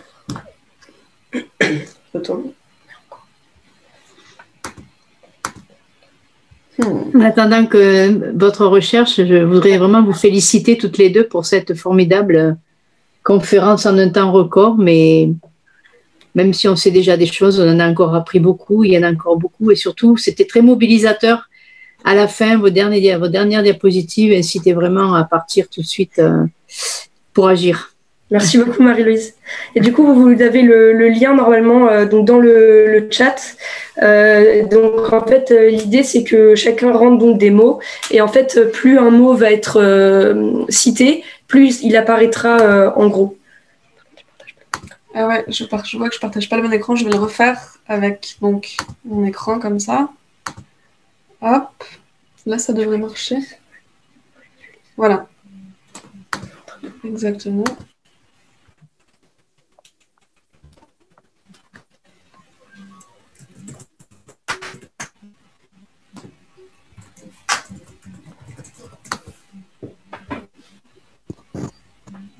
Du coup, je me permets aussi de dire à Laurie et Nathalie que vraiment, elles ont un grand talent de présentation. C'est pas donné à tout le monde de faire ce type de présentation et vraiment bravo. Hein. Ouais. Merci beaucoup. Merci beaucoup. Mais finalement, ça nous redonne encore plus de punch. Tant mieux, alors c'est le but. Le but, c'est aussi que tous ceux qui étaient là se mobilisent et notez vos mots. D'autres. Voilà, je ne sais pas si on parle en même temps. Oui. Je crois que vous êtes disponibles ensuite pour aller voir des scolaires, des associations, des entreprises pour véhiculer cette conférence où chacun peut la reprendre à son compte, je crois, enfin la récupérer en disant d'où elle vient, bien sûr, ou alors faire la formation pour la présenter aussi bien presque que vous. Mais voilà, il y a plein de choses à faire, je crois. Tout à fait. Et s'il y a des personnes qui ont des questions ou quoi, n'hésitez pas à les mettre dans le chat. On essaiera d'y répondre dans la mesure du possible. Autrement, sachez qu'on relèvera toutes les questions auxquelles on n'aura pas eu le temps de répondre. Et on y répondra en fait dans un document partagé qu'on vous enverra suite à la conférence avec aussi des éléments graphiques basés sur la conférence, sachant qu'elle a été enregistrée. Donc, elle sera rediffusée en ligne ensuite. Ça, c'est formidable. Ouais. Et pour information, donc cette conférence, effectivement, on forme beaucoup de personnes chaque année pour qu'ils puissent la prendre en main et la présenter facilement. Il y a tout un kit qui existe pour prendre en main facilement cette conférence avec des descriptifs très précis de chaque slide, avec des informations sur la prise de parole aussi. Donc, si jamais la prise en main de cette conférence vous intéresse, parce que c'est vrai qu'elle fonctionne très très bien, c'est tout à fait possible de la prendre en main. Donc, n'hésitez pas à nous contacter si vous voulez avoir plus d'infos là-dessus. Donc, vous imaginez si tous les profs qui ont envie de se lancer là-dedans ont accès déjà à cette conférence, se forment un peu et peuvent faire un tel cours dans leur classe, je veux dire, là, on gagne un temps fou sur la mobilisation, quoi, et sur la sensibilisation, et même dans les entreprises, hein, je crois que le volet entreprise qui est à peine effleuré, mais je crois on va faire le travailler comme il faut. Il y a beaucoup d'entreprises qui se lancent justement dans cette transition, et ça, c'est un moteur extraordinaire parce que ça touche énormément. Et ça touche surtout sur le quantitatif des émissions, beaucoup plus que le particulier. Donc, ouais, il y a du boulot. Hein. C'est bien, merci, hein, vraiment. Tout à fait. Bon, là, du coup, on voit un petit peu les mots principaux qui reviennent. C'est surtout le mot engagement Il y a aussi de l'espoir, de la motivation, de l'action. On est contente parce que c'était l'objectif. On ne voulait pas du tout plomber le moral, même s'il y a aussi un petit peu de désespérance, d'urgence. Effectivement, l'aspect urgence est aussi important. C'est important d'être à la fois lucide sur ce qui arrive, d'être réaliste, mais d'être dans l'action pour ne pas perdre espoir et aller toujours vers plus de motivation et garder aussi du bien-être. Alors là, on voulait juste vous proposer donc un petit temps d'échange en groupe. Je vais arrêter le partage d'écran. Alors, on va prendre juste, il y a 2 questions dans le chat. Et donc, la première, c'est quel est le lien entre la fin des pesticides et le réchauffement climatique? Alors, les pesticides, c'est donc pollution chimique qui n'est... Alors, effectivement, on avait parlé au marché, le lien est pas direct, on va dire, avec le réchauffement climatique, même si on a vu que le changement d'usage des sols, et notamment en fait l'appauvrissement des sols liés à l'utilisation des pesticides, fragilise ensuite les qualités du sol qui, du coup, sont moins aptes à avoir des rendements agricoles corrects. Et donc là, il y a effectivement un problème au niveau des ressources, en fait, des rendements agricoles. Il y a déjà des endroits dans le monde où il y a des famines et des vrais problèmes. Donc, le lien direct avec le réchauffement climatique, voilà, je pense que ça passe plus par cette question de l'alimentation. Et ensuite, il y a une deuxième question, le rôle de l'hydrogène dans les gaz à effet de serre. Je ne suis pas sûre de pouvoir répondre à la question. Alors, l'hydrogène, effectivement, c'est bien plus propre, entre guillemets, que les énergies fossiles. Après, aujourd'hui, en fait, notamment pour les voitures, il y a des entreprises qui développent des voitures à l'hydrogène. Le problème, en fait, c'est que les technologies ne sont pas encore assez développées par rapport à l'utilisation de l'hydrogène pour, en fait, passer à l'échelle, en fait, en ce qui concerne l'hydrogène. Et dans le processus en fait d'utilisation de l'hydrogène, il y a beaucoup de pertes d'énergie et en fait pour mettre à disposition cet hydrogène pour notamment par exemple les voitures, et en fait dans les processus c'est émetteur de gaz à effet de serre. Donc on le prône beaucoup comme une nouvelle solution, mais en fait c'est quand même à prendre avec des pincettes puisque en fait le processus de mise à disposition de l'hydrogène n'est absolument pas neutre en carbone. Voilà, merci Jean-Paul. Effectivement, en plus, l'hydrogène est extrait du pétrole, donc nécessite énormément d'énergie et on en revient toujours à ce problème, à ce même problème. N'hésitez pas également à ouvrir vos micros si vous avez des questions. Des questions, des réactions. Moi, je voudrais faire un rappel, c'est sur le côté constructif malgré tout de tout ça, c'est-à-dire qu'en entrant dans la transition, dans toutes les transitions qui mènent vers tout ça, eh bien, ça crée du boulot, ça crée aussi des emplois. Donc, il faut aussi informer à la base les lycéens, les étudiants que dans ce domaine-là de la transition, que nous devons aborder urgemment, il y a du travail et il y a des formations et il y a des choses à proposer qui vont remplacer forcément des métiers qui qui aujourd'hui vont être peut-être derrière nous, dans pas longtemps. Donc, il y a ça, c'est un côté qu'il faut actionner. C'est justement pour lutter contre le désespoir, il faut se dire que il y a des emplois nouveaux qu'il faut créer, mais qu'il faut surtout susciter et il faut former les jeunes pour y arriver. Et c'est ce volet-là, il ne faut pas le négliger parce qu'il est important. Vous avez parlé de génération climat. Génération climat, c'est ça, génération de transition et donc nouveau boulot.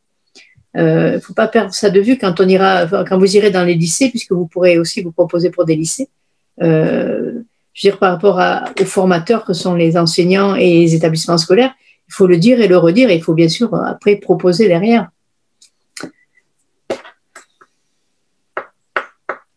La fameuse question sur le nucléaire qui revient souvent, c'est une question un peu délicate. Au sein d'Avenir Climatique, le parti pris, c'était de ne pas se positionner sur cette question, parce que c'est une question effectivement très politique, et même au sein de l'association, il y a beaucoup de débats entre les membres.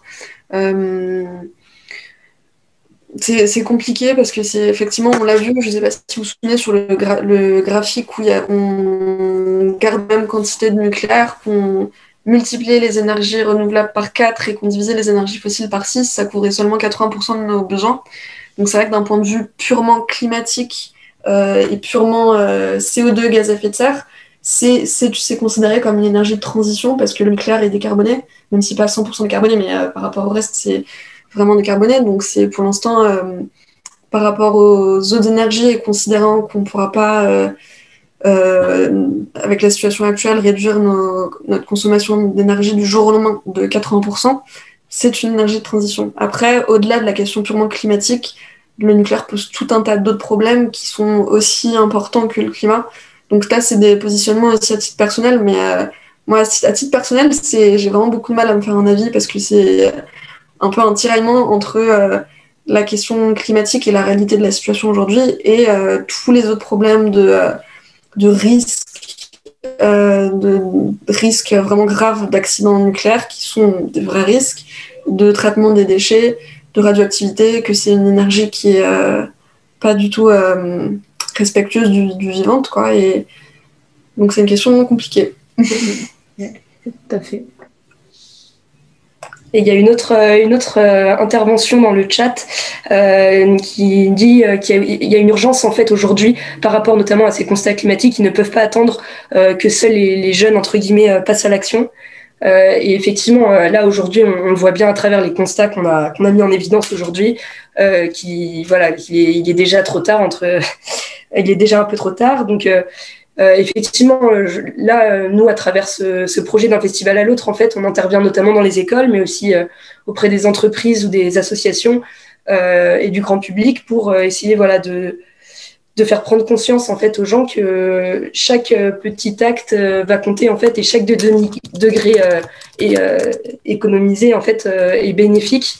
Donc effectivement, les jeunes ne peuvent pas, enfin on peut pas compter que sur les jeunes.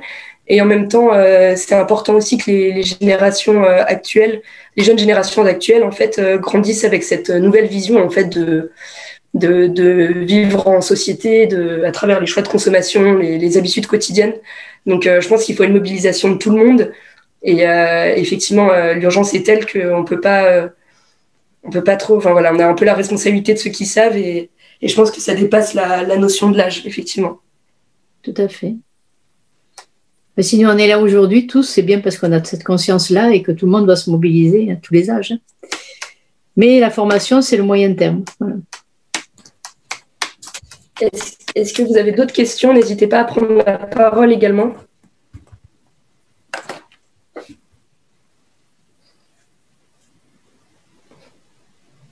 Sinon, comme l'a dit Nathalie, on va vous envoyer, on a noté tous vos mails en inscription, on va vous envoyer un mail avec quelques ressources, quelques pistes et ressources, notamment une vidéo récapitulative de tout ce qui s'est dit dans cette vidéo. Et on vous invite aussi du coup à venir à la deuxième conférence qui va s'axer sur les impacts locaux des changements climatiques. Donc là, ce sera plus aussi ciblé sur là où on vit, parce que les impacts sont différents selon les régions et que c'est aussi intéressant de comprendre ce qu'il y a au local à faire. Donc les Alpes-Maritimes, ce ne sera pas la même conférence en fait. Et il y aura Joël que vous avez vu en début de conférence. Donc le format de la sera beaucoup plus court et il y aura davantage de temps d'échange et réponses, puisqu'en plus il est expert du sujet. Et alors, donc c'est Jean-Paul qui dit, parlez-nous de la fresque du climat. La fresque du climat, effectivement, c'est un outil qu'on utilise beaucoup là, depuis janvier dans nos interventions avec le projet d'un festival à l'autre.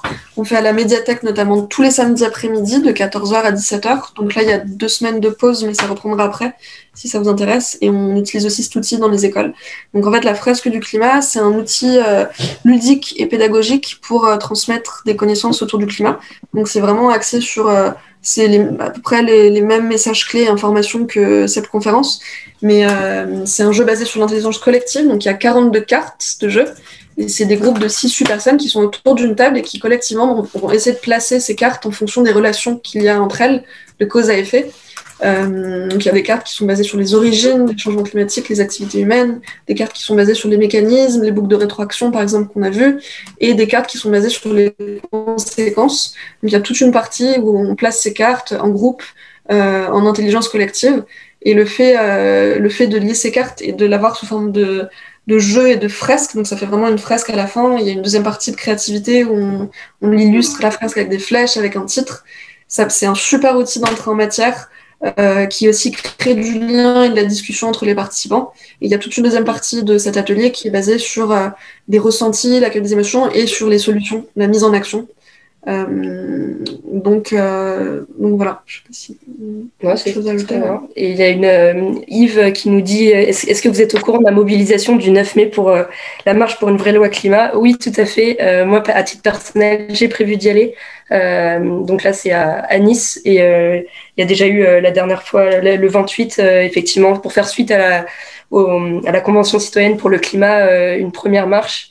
Et c'était chouette. Bon, il y avait moins de personnes qu'à Paris, évidemment, mais il y avait quand même du monde. Donc oui, effectivement, on est au courant et on va y aller. Et en ce moment, vu les débats qui en ce moment autour de la loi climat, il y a une grande mobilisation des jeunes en ce moment qui, tous les jours, vont devant l'Assemblée nationale pour porter ces messages, pour parler à des députés, à des sénateurs et qui bravent en quelque sorte le confinement parce qu'il y a eu aussi des interdictions de rassemblement. Et en fait, ils ont gagné entre guillemets cette petite bataille parce qu'ils ont fait appel de la décision d'interdiction et en fait la justice leur a donné raison parce que c'est des enjeux tellement importants que ça va au-delà en fait de ce confinement. Et du coup ces jeunes continuent là toutes les semaines en ce moment à aller devant l'Assemblée nationale tous les jours pour discuter, débattre, mobiliser, sensibiliser en même temps qu'il y a des débats sur la loi climat.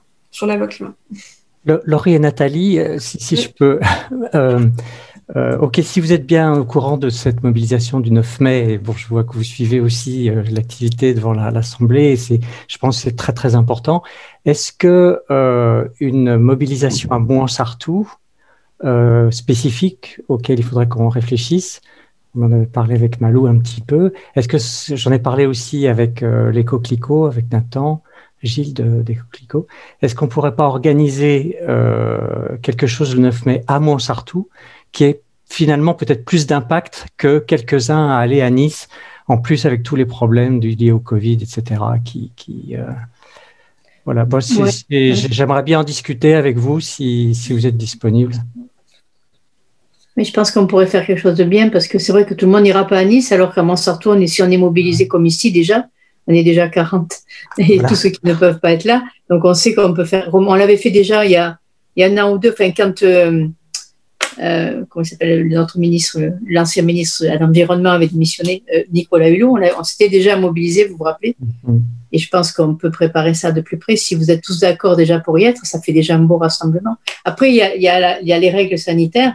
Donc, ou bien on s'espace sur le boulevard, ou bien c'est un dimanche, je crois, le 9 mai. Hein. C'est dimanche 9 mai, c'est ça? Oui, donc moi, ce que je pensais, c'est qu'on pourrait faire une sorte de sitting, dont chacun reste oui, voilà, on peut... à 1,50 m, 2 mètres de l'autre. Exactement, tout en respectant, oui. On peut l'imaginer et voir le lieu favorable. Déjà, sur le parvis de la médiathèque, ça fait déjà plus l'allée qui va à la gare, plus on peut, voilà, on peut...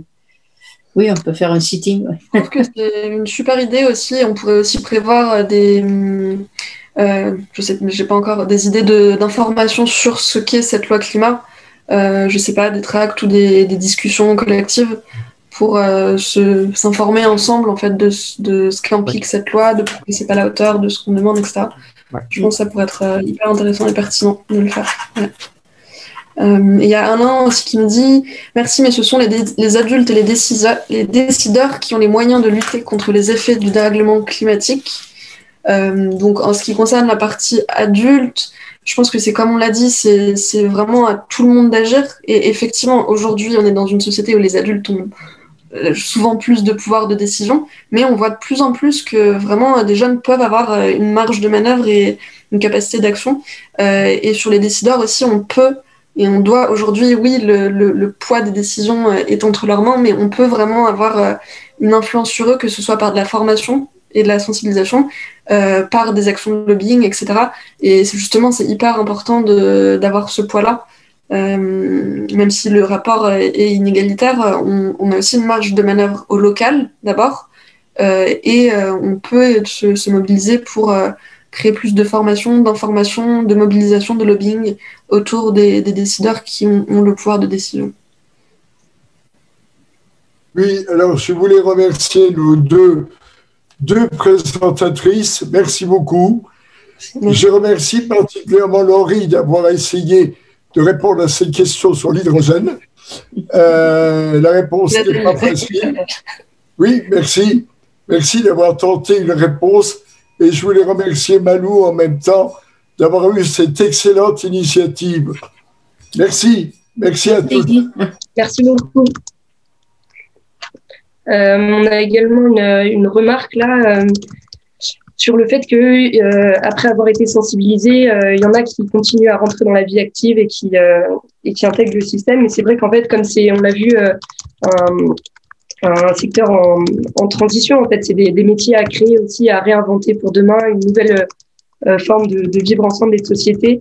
C'est vrai que c'est pas évident et on est plusieurs étudiants et étudiantes à être connectés actuellement, dont on fait partie aussi Laurie, d'une école justement qui vise à développer des nouvelles voies pour entreprendre justement en considérant les enjeux climatiques et sociaux qui posent aujourd'hui. Donc je pense que c'est effectivement un vrai problème d'être sensibilisé, mais d'être un peu bloqué une fois qu'on arrive face à la vie active avec ce qui est proposé. Et c'est vrai que ça fait souvent entrer en dichotomie. Donc, l'écologie fait partie souvent du domaine associatif et rarement professionnel. Mais voilà. Oui, je ne sais pas comment on prend la parole. Ça y est, c'est bon. C'est bon, il n'y a pas une main à lever comme sur d'autres. Oui, ben moi je suis dans le haut pays et c'est vrai que je connais que Marie-Louise et Jackie sur les gens qui sont là. Excusez-moi, j'habite dans l'arrière-pays, donc dans la vallée de la Lanne. Et bon, c'est vrai que si vous voyez ce qui se passe ici en ce moment, je pense que ça vous ferait trembler. Et c'est vrai que moi j'ai passé ma vie entière à faire de l'écologie avec mes élèves avant qu'on en parle comme on en parle aujourd'hui. Et malheureusement, ben, une fois qu'ils sont rentrés dans la vie active et qui sont entrepreneurs, qui font un peu tous les métiers possibles et imaginables, ben, ils sont broyés et ils sont obligés de suivre. Et je pense qu'ils polluent autant que les autres, quoi. À contre-cœur ou quoi, mais c'est un constat. Voilà, je voulais juste dire ça. Et c'est bien gentil de se réunir, c'est vrai, on en parle. Mais bon, on en parle, voilà. Et on n'a toujours pas commencé. Et j'ai même l'impression que pour l'instant, on fait le contraire de ce qu'il faudrait faire, quoi. Ben, ne dis pas qu'on n'a toujours pas commencé, parce que là, tu fais une généralité. On n'a pas fait suffisamment, ça, je suis tout à fait d'accord. Mais il y a quand même beaucoup d'initiatives qui ont lieu. Alors, il faut attendre, et évidemment, ça ne suffit pas, comme on vient de le dire. Non, je veux dire on ne peut pas dire qu'il n'y a rien qui a été fait non plus. On peut dire que pas assez a été fait, ça c'est sûr. Que justement, si on fait ce genre d'initiative, c'est bien pour que chacun se prenne par la main et fasse dans son monde. Après, ça marche ou ça ne marche pas, mais voilà, c'était ça le sens. C'est pas que des discours. Je veux dire, si tu prends que notre commune, à Montsartou, dans la transition, on fait beaucoup de choses. Après, ça fait pas trembler le monde encore. Dommage. Mais je veux dire, on agit donc. Toi, tu agis comme enseignant. Tu as l'impression que ça n'a pas été suffisant, mais peut-être que tu n'as pas suivi tous tes élèves et que dans tes élèves, il y en a qui sont peut-être devenus des Laurie et des Nathalie. Oui, non, donc, mais j'en ai eu des élèves pleins. J'ai des élèves qui sont directeurs de parcs naturels. Non, mais ça, je dis pas le contraire. Non, mais ce que je veux dire, moi, c'est que pour une action positive quelque part, eh ben, il y en a des centaines d'autres qui démolissent. Et je pense que la balance n'est pas de notre côté, quoi. Oui. Voilà, moi, c'est un constat. Tout reste à savoir de s'il y a vraiment urgence et qu'est-ce qu'on appelle une urgence, quoi. C'est ça qu'il faudrait définir. L'urgence, je crois que Laurie et Nathalie sont déconnectées. À parler avec des élèves de maternelle, ça fait 20 ans, quoi, entre la maternelle et la sortie de la vie active. Est-ce qu'on pourra se permettre d'attendre 20 ans, quoi? Moi, je pense que non. Après, c'est bien de continuer à en parler parce que il faut qu'on en parle. Il faut même qu'on en rêve la nuit de ces problèmes. Mais voilà, quoi. C'est un constat, mais je ne suis pas pessimiste. Je me bagarre au jour le jour. Je peux vous dire, moi, je pense que je t'entends bien, je te connais, Alain, je sais ce que tu fais. On se connaît. Je crois que nos deux Laurie sont déconnectées, donc elles ne peuvent pas. Je ne sais pas si elles ont réussi à se remettre. Du coup, on ne les voit plus et on ne les entend plus, Laurie et Nathalie. J'arrive. Moi, je préférerais qu'on finisse aussi avec un peu d'optimisme et comme c'était. Oui, non, c'est vrai, je vais me retirer un petit peu. Non, mais parce que ce que tu dis, c'est un constat que tu fais toi, mais tes élèves, je suis sûre, puisque tu parles de ça, je suis sûre qu'il y en a qui sont en train d'agir, ils ne sont pas tous broyés par la machine. Enfin, moi, je suis toujours optimiste, c'est même parfois énervant pour mes proches. Mais voilà, j'y crois et tout ce qu'on fait là, c'est un petit peu, mais si on le multiplie, la boule de neige, elle se fera pas au monde entier. Mais vous savez très bien que les actions se partagent. Bon, j'y crois aussi puisque je suis là. Ouais. Bon, mais oui, Alain, je connais. Bon. Voilà, donc à nous de continuer. Donc cette marche pour le climat du 9 mai, pendant qu'elle se reconnecte, je vous dirais que le 9 mai, c'est à Garibaldi, c'est à 15h, à Nice. Donc nous, le matin, on a une grosse manifestation qui est une rose, une caresse contre le cancer du sein au jardin du MIP, donc on ne va pas le faire en même temps. Donc je ne sais pas, qu'est-ce qu'on en reparlera, on se fera une petite organisation pour voir si on le fait en même temps que Nice, c'est-à-dire l'après-midi, à la même heure, comme ça c'est une coordination voilà, de tous les mouvements ou pas. Voilà. Je vous le pose et puis on ne s'empêche pas d'en reparler. Voilà, et nous, la veille, le 8 mai, on va essayer de faire quelque chose sur la protection de l'eau et des milieux aquatiques au lac de Torrent. Ouais. Voilà. Parce qu'on est parti du principe que la Lanne, c'est la seule rivière du département des Alpes-Maritimes qui fait partie du bassin du Rhône. La Lanne par le Verdon, la Durance et le Rhône. Ouais.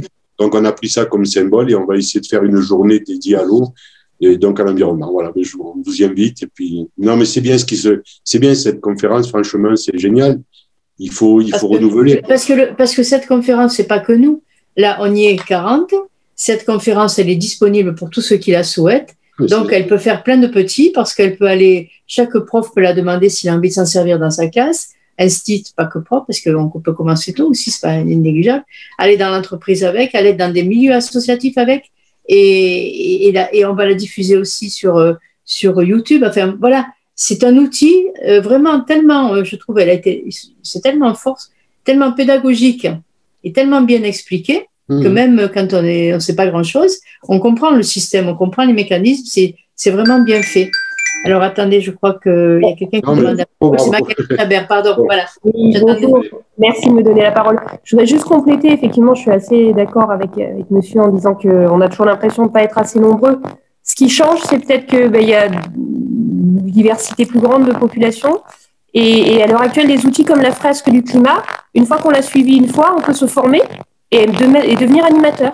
Et je pense que ces outils-là, qui donnent à chacun le pouvoir de disséminer ces informations, moi, ça me donne beaucoup d'espoir. Et les conférences comme on a eu aujourd'hui, moi, je remercie vraiment Montsartou et puis Laurie et Nathalie. Je pense que c'est des choses, on peut vraiment se former, comme elles ont dit. C'est à chacun de nous de devenir acteur et de disséminer ça et de pas laisser les choses empirer. Mais il y a beaucoup de messages d'espoir et merci à tous. Et j'espère que le 9, on se retrouve. C'est ça. Voilà. Le 28 et le 28. Le 28 aussi. Volontiers. Ouais, désolé, on a été déconnectés. Notre réseau a coupé. Mais en tout cas, merci beaucoup Magali pour ce retour et merci à toutes et tous d'être venus. Nous aussi, ça nous donne de l'espoir de voir quand les gens se mobilisent pour en apprendre plus sur ces sujets et de faire tout ça et d'être en action. C'est sûr que c'est hyper motivant. Et on continue. Et on continue, bien sûr. Bravo, c'est vraiment brillant. Hein. Bravo. Merci beaucoup. Bon week-end à tout le monde. Très bon après-midi à tous. À bientôt.